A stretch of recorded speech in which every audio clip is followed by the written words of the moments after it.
Hello, bienvenue sur cette nouvelle vidéo. Alors comme d'habitude, n'hésite pas, tu mets un pouce bleu, tu commentes, tu partages et puis tu t'abonnes si tu veux pas louper les prochaines vidéos qui sortent tous les 15 jours, voilà, sur le sujet de l'HTAP. Je vous partage des astuces, un peu mon quotidien et ce qui se passe dans ma vie. Donc comme tu as vu dans le titre de la vidéo, j'ai reçu hier en rentrant de vacances mes 2 cartes qui sont liées du coup à mon nouveau statut handicapé. Alors elles sont là, voilà les petites cartes. Elles sont toutes neuves, toutes belles, toutes neuves. Voilà, carte de mobilité, inclusion, stationnement et priorité pour personnes handicapées. Voilà, donc ça c'est mes petites cartes. Et donc comme tu l'as vu dans le titre, j'ai attendu 10 ans pour demander mes cartes handicapées. Et je vais donc t'expliquer dans cette vidéo pourquoi ça a pris autant de temps, etc. J'avais envie aujourd'hui de faire un format un peu plus chill. Donc du coup, je me suis posée dans mon bureau. Je vous tourne cette vidéo. Il n'y aura pas beaucoup de montage, je pense, etc. Ça sera un peu comme plutôt un podcast. Et je vais essayer de faire un format court. J'ai dit ça dans la dernière vidéo, mais c'était pas si court. Mais là, promis, j'essaie de faire quelque chose de court. En tout cas, je vais essayer. Déjà, lorsqu'on m'a annoncé la maladie, il y a eu beaucoup de choses à assimiler et à comprendre. Ça en faisait partie, mais déjà, il fallait que j'accepte le fait d'être malade. Et pour ça, il aurait fallu que j'accepte aussi le fait d'être officiellement handicapée. Et je pense que c'était beaucoup trop à ce moment-là pour moi. C'était impossible pour moi, impossible, parce que je n'étais à ce moment-là pas accompagnée d'une psychologue ou d'un psychologue. Et c'est en fait, je pense, qui a bloqué tout le processus chez moi. Et ce qui a mis 10 ans quand même à se débloquer.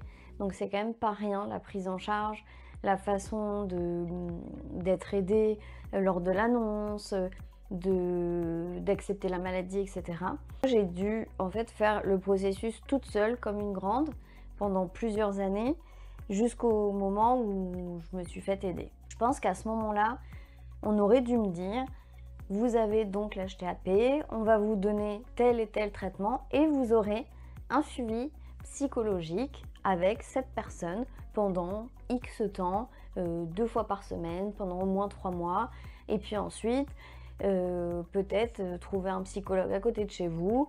Il y aurait dû avoir quelque chose de mis en place au moment de l'annonce et pas en fait me laisser comme ça dans la nature avec tout à gérer, tout à essayer de comprendre, tout à essayer d'intégrer dans mon cerveau, tout simplement, parce qu'en fait, moi je me souviens le jour de l'annonce, c'était compliqué. Heureusement que j'avais mon conjoint qui était là, parce que je crois que la moitié des choses, je les ai zappées. Et en fait, il m'est resté que ce qui est très très négatif. Et du coup, le fait, on a sûrement dû me dire, et je crois, hein, que oui, vous aurez le droit au statut handicapé, machin. Franchement, ça m'est passé par-dessus la tête. Et c'est vrai que j'aurais gagné tellement de temps dans le processus d'acceptation de la maladie et de mon statut dans la société dans laquelle je vis, si, dès le départ, j'avais eu une aide avec un psychologue ou une psychologue. Et donc, pour ma part, il m'aura fallu attendre presque 10 ans après qu'on m'ait annoncé que j'ai l'HTAP pour que j'accepte le fait d'être aidée au quotidien. Et quand je dis aider, c'est-à-dire que ça passe par la carte de stationnement pour les handicapés, mais ça passe aussi par le fait de faire plus appel à son entourage lorsqu'on a besoin, de ne pas hésiter à demander de l'aide aux autres. Je sais aujourd'hui que je suis légitime pour avoir cette carte de stationnement handicapé et que cela ne me définit pas et ne change surtout pas la personne que je suis. Il m'est arrivé beaucoup de fois lorsque je faisais mes courses au supermarché de faire la queue, d'être dans la mauvaise file, on sait très bien ce que c'est, on croit que c'est la file qui avance vite mais elle avance pas vite. Et en fait, quand ça fait déjà 1h30 que vous êtes en train de faire vos courses, à pousser un chariot qui pèse un âne mort parce que vous faites vos courses pas tous les jours parce que justement c'est fatigant, et là vous devez attendre et que juste la douleur dans les jambes est insupportable, mais qu'en fait j'ai aucun moyen de dire aux autres «Hé, je suis là, je suis malade», etc. C'est vrai que dans ces moments-là, je me disais: «Ah, c'est vrai que j'aurais bien voulu avoir la carte», mais il y avait une petite voix dans ma tête qui me disait: «Bah non, non, non, tu peux pas te dire que tu es handicapée, c'est pas possible».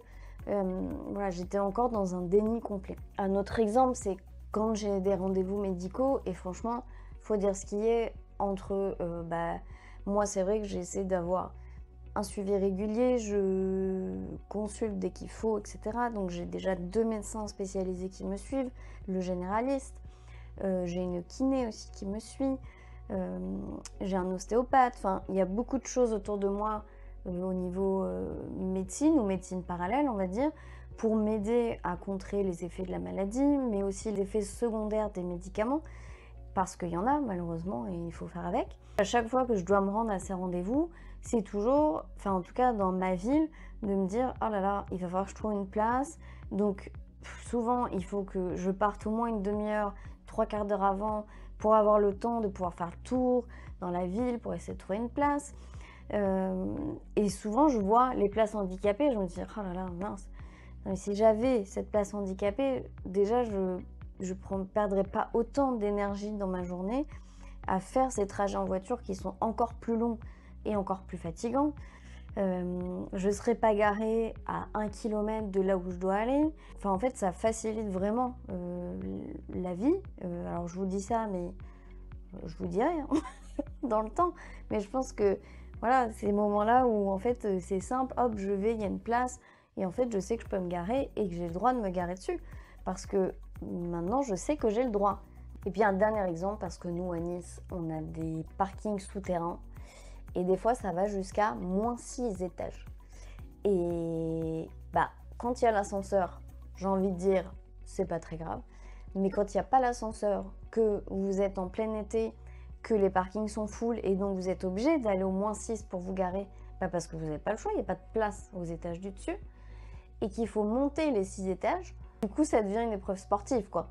Toutes ces choses en fait au fil des années qui me font dire que bah oui en fait la vie elle aurait été plus simple si je l'avais eu dès le départ, si on m'avait accompagnée pour faire le dossier, si les médecins m'avaient pris par la main et m'avaient dit ok allez tu vas voir la psychologue et puis une fois que tu es prête, et ben, tu vas aller voir l'assistante sociale et puis t'inquiète pas, en fait on a tracé un chemin pour toi, t'as plus que le chemin à suivre.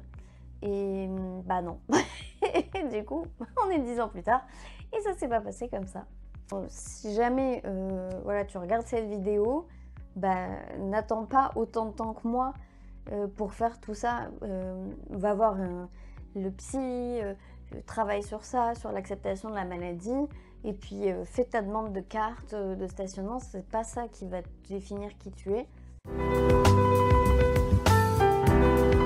J'ai suivi une thérapie pendant 2 ans et demi et du coup, grâce à cette thérapie, j'ai compris beaucoup de choses sur ce qui s'était passé pendant toutes ces années. J'avais des blocages complets dans ma vie et ça a été en fait un long processus pendant ces années avec la psychologue que je voyais tous les 15 jours et puis à la fin, une fois par mois on va dire. Et maintenant, voilà, ma thérapie est terminée. J'ai plus besoin de la voir, sauf cas exceptionnel s'il se passe des choses dans ma vie, etc. Mais en tout cas, en ce moment, je sens que j'arrive à nouveau à être moi-même. Et donc ça, c'est super, mais il m'aura fallu 2 ans et demi pour surmonter 7 ans. En gros, c'est ça. Alors, il y a sûrement des traumatismes d'enfance, des choses, on remonte toujours à d'autres choses. Mais en tout cas, c'est 7 ans de maladie que j'ai traité en 2 ans et demi de thérapie. Donc c'est quand même pas rien, c'est pour ça qu'il faut, je pense, dès le départ, dès qu'on annonce la maladie, avoir un vrai suivi psychologique. Et puis si vous trouvez pas au début le bon psychologue, la bonne psychologue, c'est pas grave. Moi, ça n'a pas marché du premier coup. J'en ai vu plusieurs et je crois que c'est la 3e que j'ai vue. Et finalement, c'est avec elle que j'ai accroché. Et c'était la personne qui me correspondait. Elle était douce, à l'écoute. Et en même temps, sa façon de parler qui était très calme et très posée, lorsque des fois je partais dans des blablabla et qu'elle voulait me recentrer, c'était assez efficace. En fait, elle parlait vraiment doucement, donc j'étais obligée de m'arrêter et d'être attentif à ce qu'elle me disait. Enfin bon bref, voilà, donc vous avez compris, ça avait matché avec cette personne, ça va beaucoup mieux et la preuve, j'ai fait ma demande de carte handicapée pour le stationnement et j'ai commencé les démarches. J'ai aussi, grâce à ça, j'avais depuis pas mal de temps envie de faire cette chaîne YouTube et j'osais pas me lancer. Je me disais toujours qu'est-ce que les autres vont penser ou est-ce que je suis légitime et en fait j'avais une espèce de culpabilité aussi, je sais pas, qui me suit depuis le début de cette maladie. J'ai compris que cette culpabilité, elle venait en fait d'une des médecins qui m'a suivie au début de ma maladie.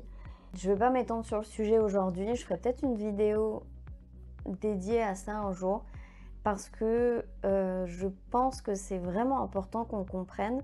Une personne, un médecin, peut avoir vraiment un impact néfaste dans la vie du patient et en fait ça a pourri ma vie pendant des années, mais vraiment quand je vous dis pourri, j'en faisais des cauchemars et j'étais à un point de culpabilité que je m'étais persuadée que c'était de ma faute si j'étais malade. Je devais m'excuser d'être malade en fait quand j'étais en présence de cette personne. Elle avait réussi à me faire croire que j'étais responsable de mon état. Finalement, je méritais pas d'être aidée et que si je me sentais bien, entre guillemets, il n'y avait aucune raison que je demande cette carte handicapée. Voilà, c'était pas nécessaire et puis sûrement qu'on allait me la refuser de toute façon. Donc partant de ce principe-là, c'est vrai que en fait, je me suis mis ça en tête et c'est qu'en fait on me l'a fait comprendre, on me l'a fait ressentir pendant des années. Et donc pour moi, c'était culpabilisant de demander cette carte, de me dire en fait je suis pas légitime.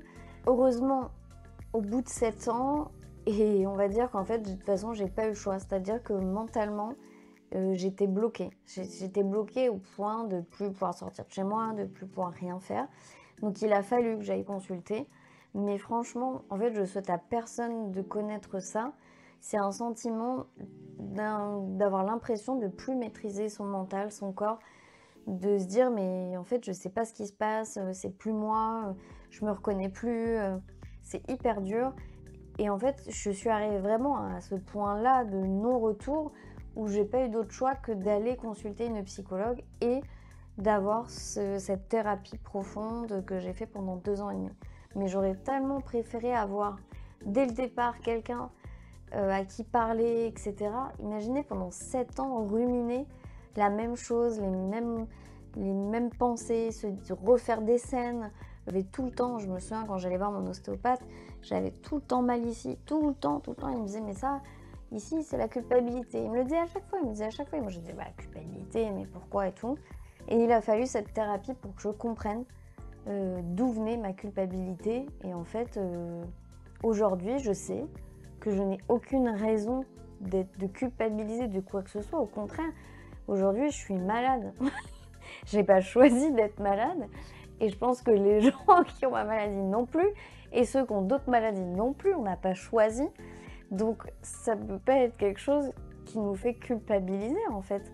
Mais ce médecin avait réussi à me mettre ça dans la tête et à me persuader que c'était moi la méchante, si je puis dire, alors que c'est l'inverse. Voilà. Et aujourd'hui, je le sais, aujourd'hui j'ai du recul, j'ai compris, et voilà pourquoi 10 ans. Pourquoi 10 ans? À cause d'une personne pendant, on va dire, 2-3 ans au début de ma maladie, ça m'a bloquée pendant 10 ans. C'est quand même énorme de se dire ça. Donc ça, c'est sûrement, je pense, la question qu'on s'est tous posée, et moi la première, parce que, pour être honnête, avant de me décider de faire la demande, j'avais absolument jamais regardé le formulaire. Je ne savais pas ce qu'il fallait envoyer. Vraiment, en fait, j'avais mis ça de côté dans ma vie et je m'étais dit, de toute façon, c'est pas pour toi. Tu n'es pas concerné, tu n'y as pas le droit, etc.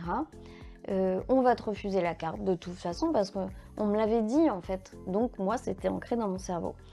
Et puis vient le moment où je me dis, bah si, je veux avoir de l'aide de l'extérieur, donc je vais faire la démarche.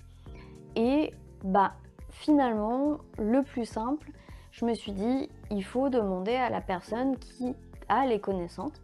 Et les personnes qui ont les connaissances, en tout cas pour remplir les dossiers, ce sont les assistantes sociales. J'ai pris contact avec la secrétaire de l'association HTAP France. Elle m'a donné le contact de leur assistante sociale.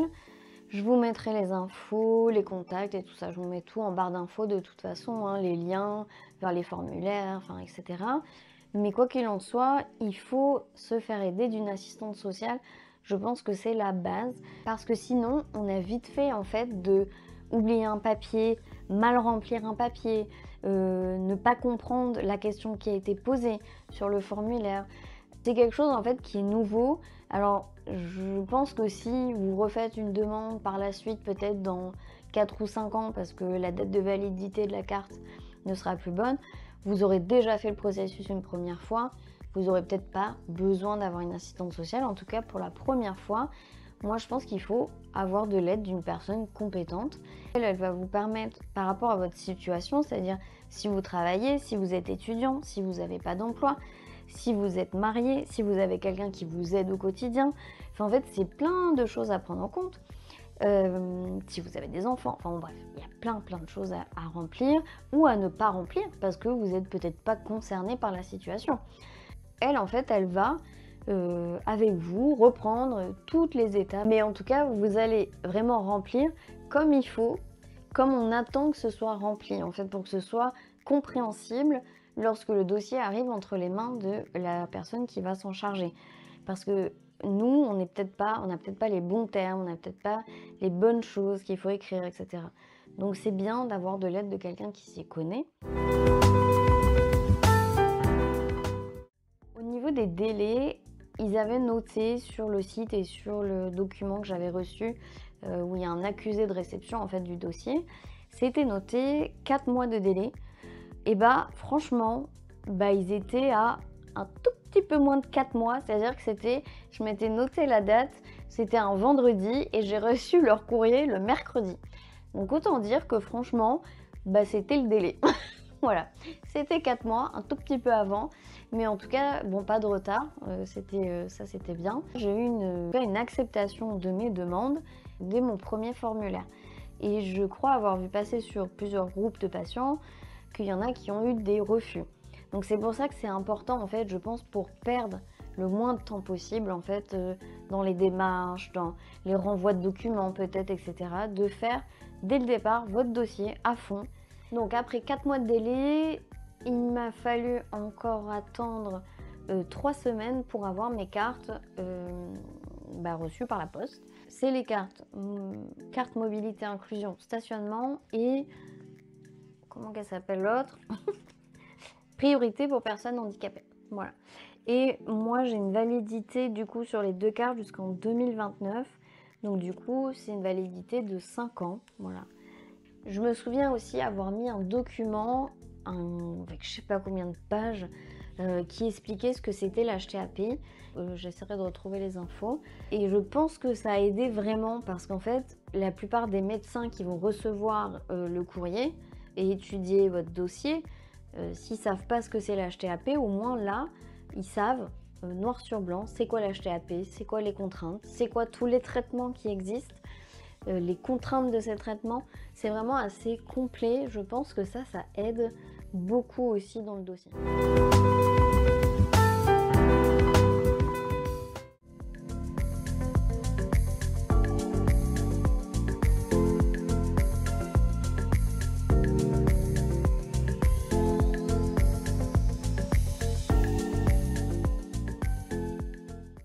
Et voilà, cette vidéo touche à sa fin. Je vous ai montré 2 petites images de moi sur ma première place handicapée. Hein, voilà, donc j'ai immortalisé le moment. Parce que voilà, hein, après 10 ans quand même, il était temps. J'espère que du coup cette vidéo vous aura servi et qu'elle vous permettra peut-être de faire la démarche si vous ne l'avez pas déjà fait. Et je vous dis à dans 15 jours pour une nouvelle vidéo. Ciao!